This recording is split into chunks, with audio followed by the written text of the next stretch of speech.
میاں صاحب کے حوالے سے آپ نے سوال کیا. دیکھیں میاں صاحب اگر آنا چاہتے ہیں, وہ پاکستان کی پولیٹکس میں حصہ لینا چاہتے ہیں, یہ انکریجنگ ہے. اور میری اس سٹیٹمنٹ کو بھی مس انٹرپریٹ کیا گیا. میں آج بھی یہ کہہ رہا ہوں, جو مسلم لیگ کے رہنماؤں نے میرے بارے میں بات کی ہے, خاص طور پہ رانا ثناء اللہ صاحب میرے بڑے بھائی ہیں, میرے محترم دوستوں میں سے ہیں, ان کو یہ حق ہے جو بھی کہیں, میں اس پر کمنٹ نہیں کروں گا.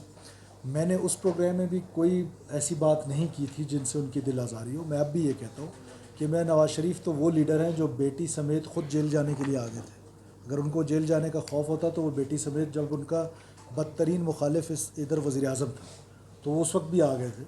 قانون جو ہے وہ قانون کے مطابق دیکھیں گے, کسی بھی شہری کو ہم قانون کے مطابق ہی ٹریٹ کریں. کہہ دیا آر پی او نے کہ 1 ہفتے میں پتہ چل گیا پنجاب گورنمنٹ کے پاس. دیکھیے پہلے جہاں تک آپ نے ماضی کی بات کی, میں نے پہلے آپ سے کہا کہ ہم اس میں پڑھنا نہیں چاہتے. ہمارا اس سے کوئی, میرے ٹائم کا اگر آپ سے سوال ہے تو میں ضرور اس کو جواب دوں گا. میں اس میں جانا نہیں چاہتا ہوں. ظاہر ہے ماضی والوں نے اپنے لیے ایفرٹس کی ہوں گی, کوئی نہ کوئی ایفرٹ چل رہی ہوگی, ادروائز تو شاید اس سے بھی زیادہ میس کریٹ ہو جاتا.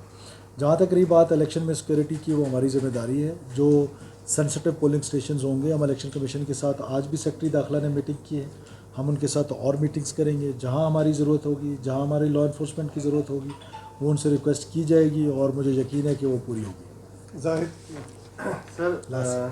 جس طرح آپ نے کہا کہ آپ کے سیکورٹی اداروں نے بہت ساری قربانیاں دی, یہ اچانک یہ لہر کیسے دوبارہ ہوئی, اور خاص طور پر وزیر داخلہ کے اپنے صوبے کے اندر, یہ آپ کو تو کوئی میسج نہیں ہے؟ نہیں, یہ کوئی پرسنل میسج تو نہیں ہوتا ہے, لیکن یہ ہے کہ بنیادی طور پہ جب اسٹیٹ آف پاکستان نے, میری اسسمنٹ ہے کہ اسٹیٹ آف پاکستان نے جب یہ فیصلہ کیا کہ وہ ایک ہارڈن اسٹیٹ ہوں گے, وہ ایک سافٹ اسٹیٹ نہیں رہے گا, تو ریئیکشن آنا تھا. اور جب ہم ان کے خلاف ایک مکمل کارروائی کرنے جا رہے ہیں تو ظاہر ہے یہ ایکشن جو ہے وہ ان ایکسپیکٹڈ نہیں تھا. اور جب آپ وار زون میں ہوتے ہیں, یہ ٹیررزم کی جو لڑائی ہے یہ بڑی کمپلیکیٹڈ قسم کی لڑائی ہے, اور اس طرح کی ایکسپیکٹیشن جو ہے وہ ہمیشہ رہتی ہے کہ ان کے پاس سوسائڈ بومبنگ کے علاوہ اور ہے کیا. اور ان کا یہ جو ایک چیز انڈرسٹینڈ کرنے کی ضرورت ہے کہ جو اسٹیٹ ہے یا اسٹیٹ کے جو ادارے ہیں, they have to protect each and every inch of the land. اور جو ٹیررسٹ ہیں they have to strike on 1 inch. تو وہ جو ٹائم کی اپرچونٹی ہے یا اس کی اپرچونٹی وہ ان کے پاس رہتی ہے.